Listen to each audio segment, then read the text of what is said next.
Good afternoon, everyone. Welcome back to our Motility webinar series. Today's late afternoon session is going to be covering daily deposits and the bank reconciliation program. I do see a lot of familiar names in our attendees, so those of you who are with us this morning, welcome back. Again, this is Griffin here with Motility, and we will get started here in just a few minutes.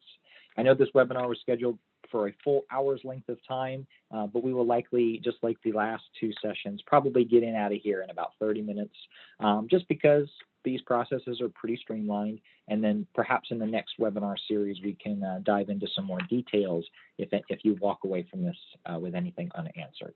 So again, daily deposits and the bank reconciliation screen. I'll catch you all back in about 3 or 4 minutes and we'll get started.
All right, everybody, thank you for holding. It looks like I don't have anybody coming in here in the last minute, so let's go ahead and get started.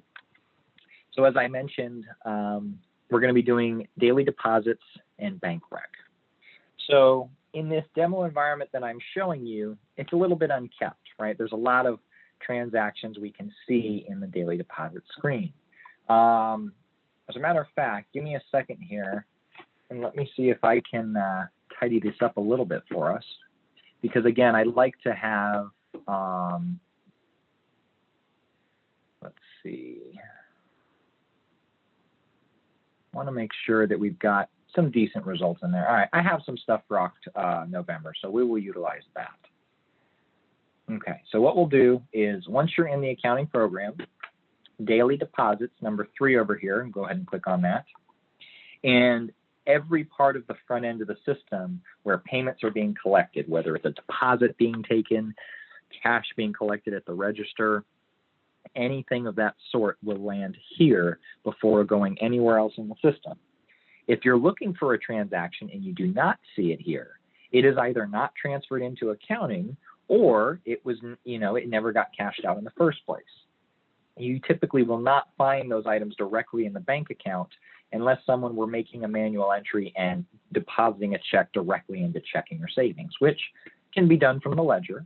You can always just skip using a clearing account and going directly to a checking account GL, but everything else from the front end of the system is going to land here.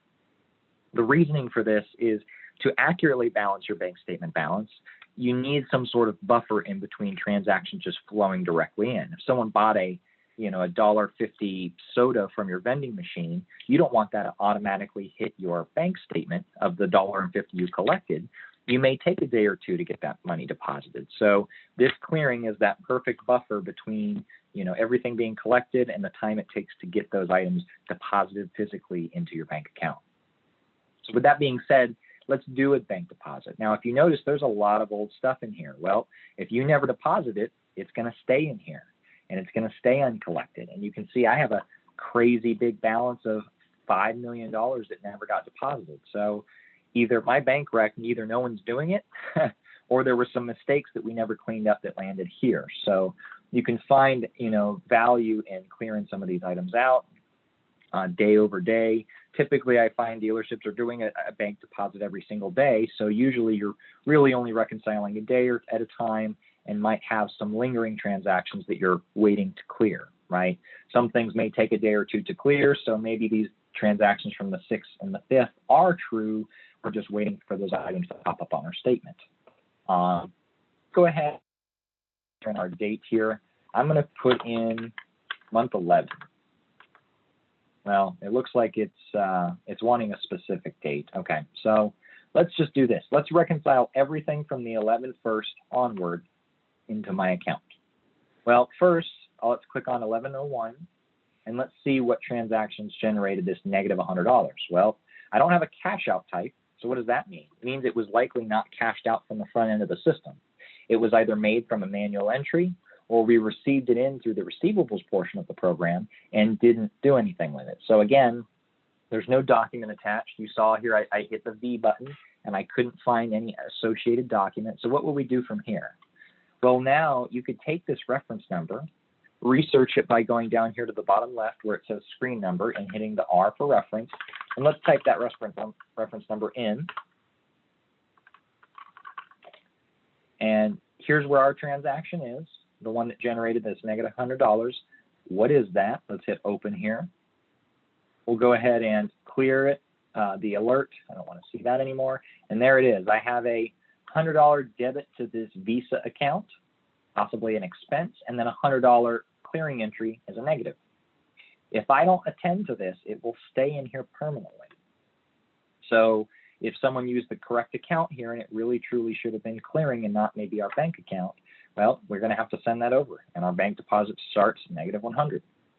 Let's keep moving forward. So now I'm balancing the 3rd. Maybe to make this screen easier, I'll just punch in the date of the 3rd to simplify what I'm looking at. Okay, so just one day at a time. There's the 3rd. Okay, we collected $550 in MasterCard payments. These are the 3 invoices that those MasterCard payments were made on. Let's view one of them just to see how it looks. That's a deposit. I can tell because it's got a -D. So this was a deposit. So this ticket has not been cashed out yet, but it looks like for us to create this special order for this hose clamp, we went ahead and took a customer deposit to make sure that we covered ourselves for the freight and the charges of that part. So with that being said, that looks good. I'll validate these 3 receipts from the 3rd, and we'll go ahead and move those over. You can either do them one at a time, or you can click on the entirety of the day and send it over as one whole. And we'll continue. Let's put in the date of the 4th. Do we have any cash coming in that, or checks or payments coming in that day? It looks like nope, maybe we were closed on Wednesday. Let's do the 5th. There's $818 again. Okay, I know this one came from a front-end transaction because it's got cash. There's a deposit amount that matches the $500 deposit I have in cash. What's this one? Here's 2 transactions. I don't recognize them. Let's hit the V button. There was no document that generated it, so it's likely this was another accounting transaction that created this. So it's right there at the top. So it looks like a warranty claim was cleared. So we received a warranty claim receivable. But when we received the claim in, no one told the system whether it was cash, clearing, or I'm sorry, cash or check or card. So we just have to kind of do a little research there. So remember, that reference number is the invoice number that that transaction was generated from. And you can use that reference to search accounting. You can either put the reference directly down here like I've been doing, or we could take that search transactions that we've talked about earlier, and let's search the reference number there, 12324. Now, hopefully we haven't used that reference number multiple times in the past. Otherwise, we could see, past versions of that reference number. But here it looks good. There's my transaction. I can tell it's a warranty claim. It was in the T1 journal. Again, for warranty credits, T1. Start kind of getting used to seeing those journal IDs. They'll really point you to the right direction. So I found all of these checks coming from Winnebago. We're going to move those over and move on.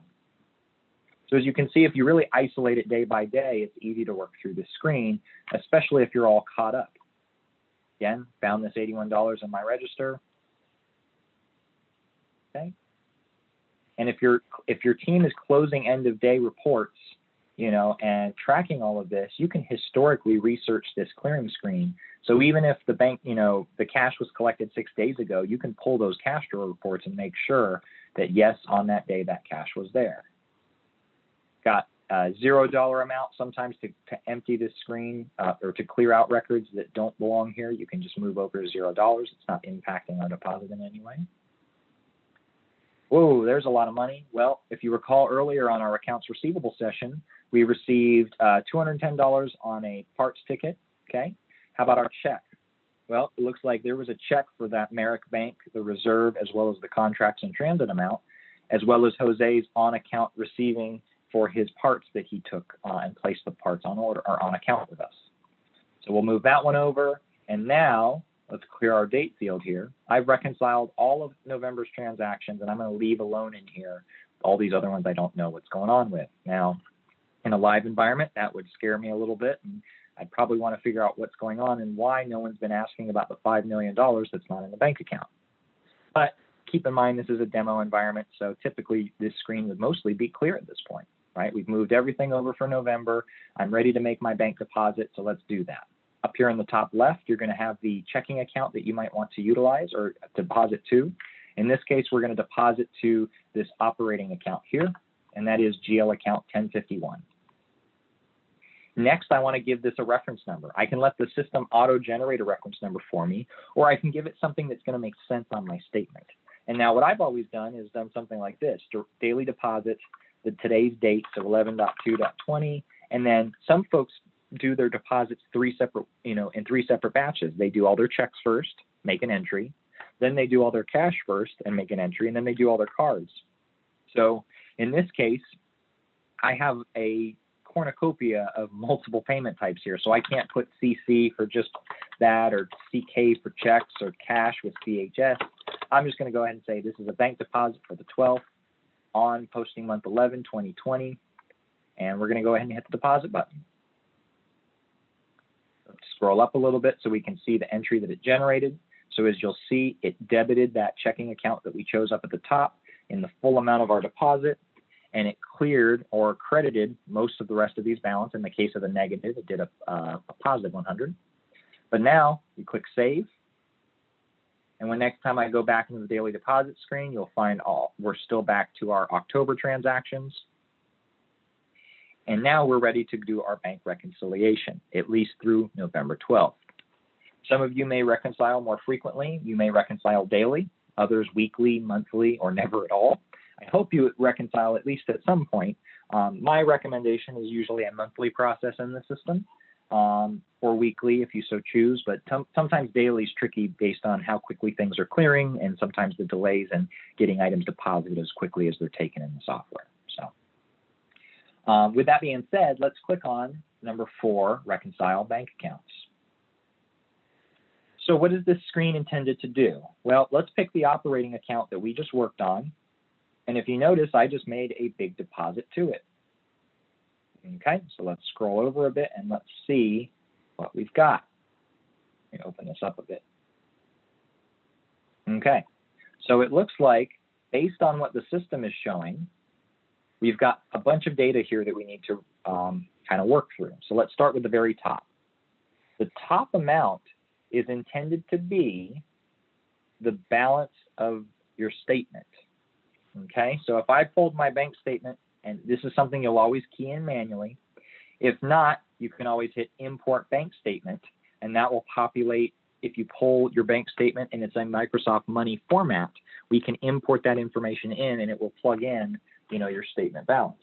But honestly, if you go to your bank's website, find that balance and type it in here, that's usually the route folks go. It's usually just as fast. So let's go ahead and do that. Let's say I looked at my bank statement and I had $138,815.14. Okay.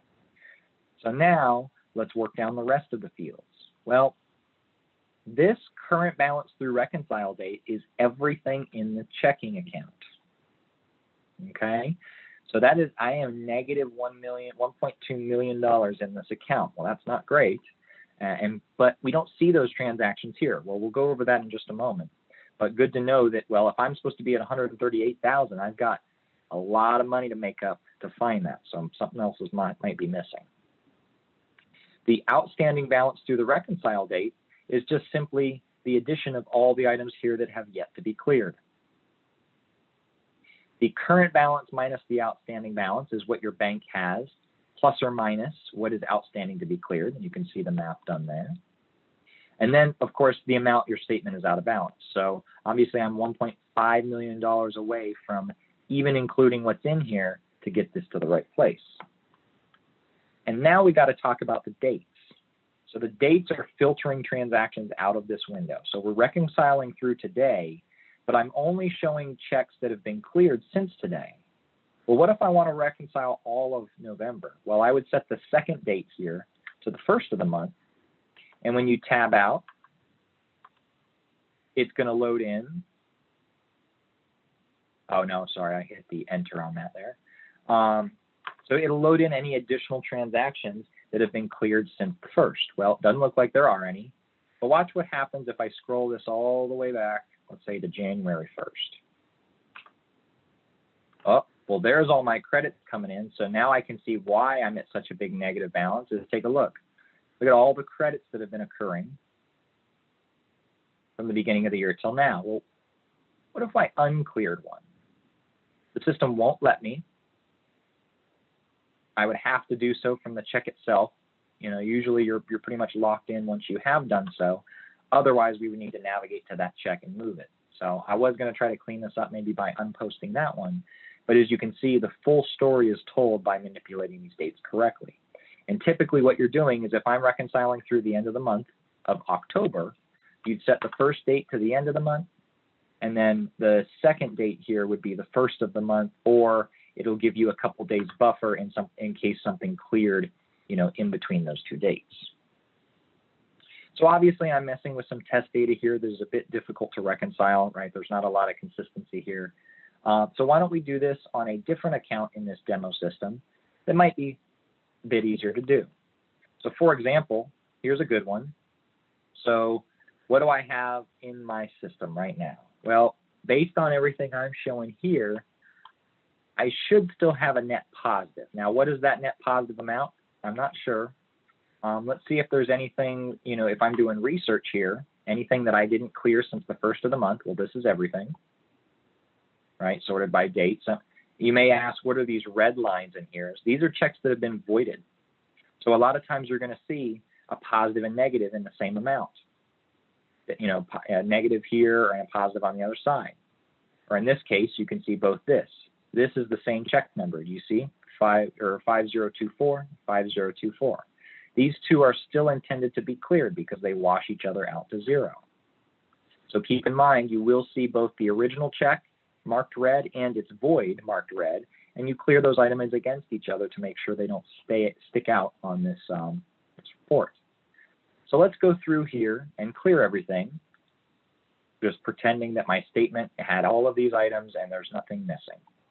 Well, my statement shows as out of balance, but that's only because of my math here. If I had started this and we pulled our statement balance and it said 179, 598, 48, here's what's in the checking account. There's nothing outstanding to be cleared. Here's the balance less what has to be cleared. We are in balance with our statement. everything is cleared. I don't have to research or void out anything. I'm ready to finalize my check register. You can do so by hitting finalize here at the bottom, and that's creating a save point for you so that, let's say, midway through November's reconciliation, we get kind of messed up and we don't know where we're at. Well, in this reporting screen, you have a check reconciliation that you can pull the last saved date and can confirm that based on our last reconciliation, we were in balance. Since we've cleared all those items, there's no additional activity since we've done this. If there was additional activity afterward, we'd start to see everything else that occurred after this and threw us out of balance. This is actually not a very complicated portion of the software.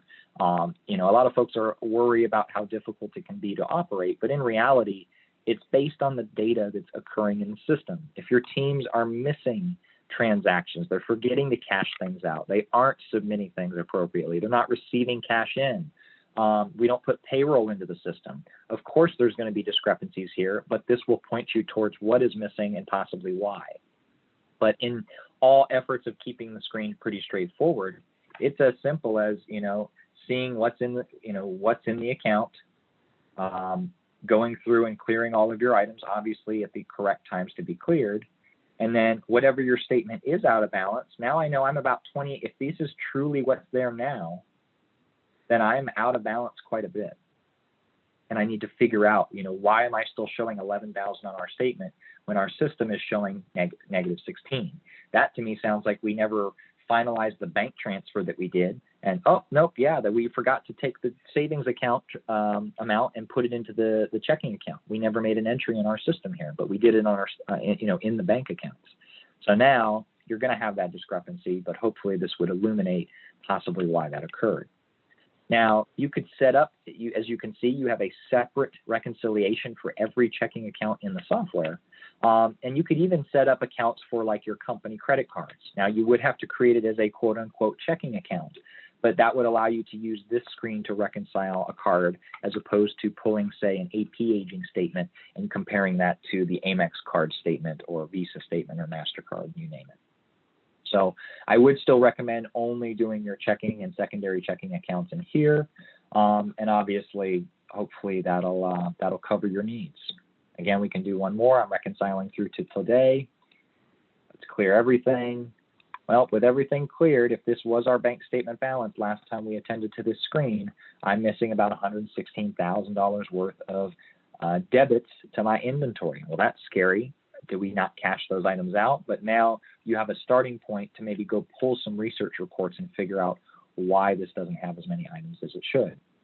Or if I start rolling my clear date back, maybe I can find where we double dipped and over credited ourselves, by doubling up on a check. And, the vendor's paid and happy, but, in the system, we've accidentally assigned that extra value. So maybe if I roll this back a little bit, I could find that, but there's not a ton of stuff in here. I think this account was historically used in the past, so like I could send it way back to 2018. But again, I can't just unclear items if they're not from a check. In this case, these were just manual entries, so it allowed me to. So again, there's just a lot of items here. I'm trying to see if there's any credits in here that might help us out.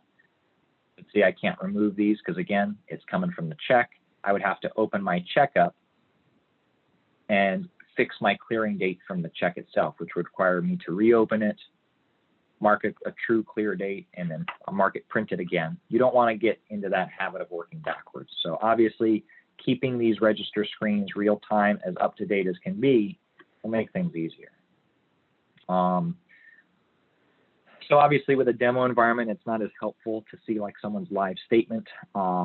But hopefully this was, like even this one here, there's not a ton of transactions, but everything's zeroed out. My bank statement balance says we have zero in the account. Well, that agrees to what we see when we clear all of these and find that perhaps we shut this account down. That's why there's no name on it anymore. And we did functionally zero it out both in our software and based off of what our, our CFO is reading on the bank's website.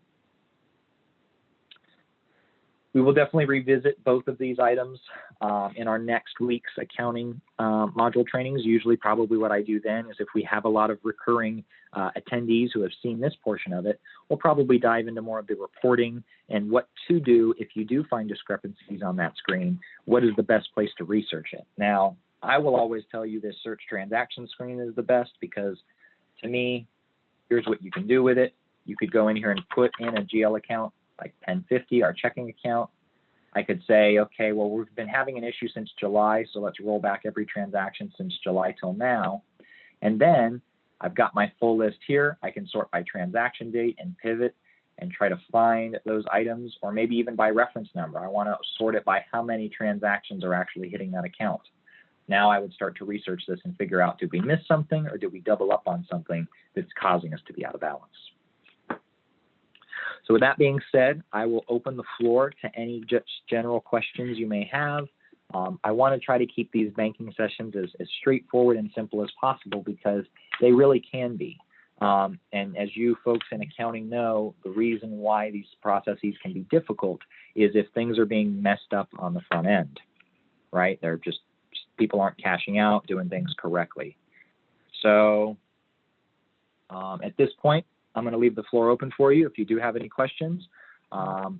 See if there's anything else coming through. And then if not, this will be the last session for today. And we will resume our webinar schedule tomorrow morning at 10 a.m. And that will be reviewing posting deals.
All right, I have a couple questions that came through. The first one coming from Greta here. It mentioned if you reconcile daily, can you unreconcile something from the day before since it hasn't been finalized yet? Absolutely, that's pretty much the intention of the ability to move your date back and forth is, you can filter out items that, haven't cleared or have cleared since a certain date and continue to manipulate this date just each day at a time. I do have a couple dealerships that have mentioned to me they do reconcile daily, and their only frustrations are that it's mostly the front end staff missing items or incomplete cash outs that are causing them to chase a couple dollars each day. But if that's not the issue, yes, you're able to manipulate these dates pretty freely to do that, at a daily pace. So you can always mark something uncleared if you did mistakenly do so and bump it or kind of hold off. But these two dates are and how you manipulate them will be able to filter the screen to do that at a daily pace.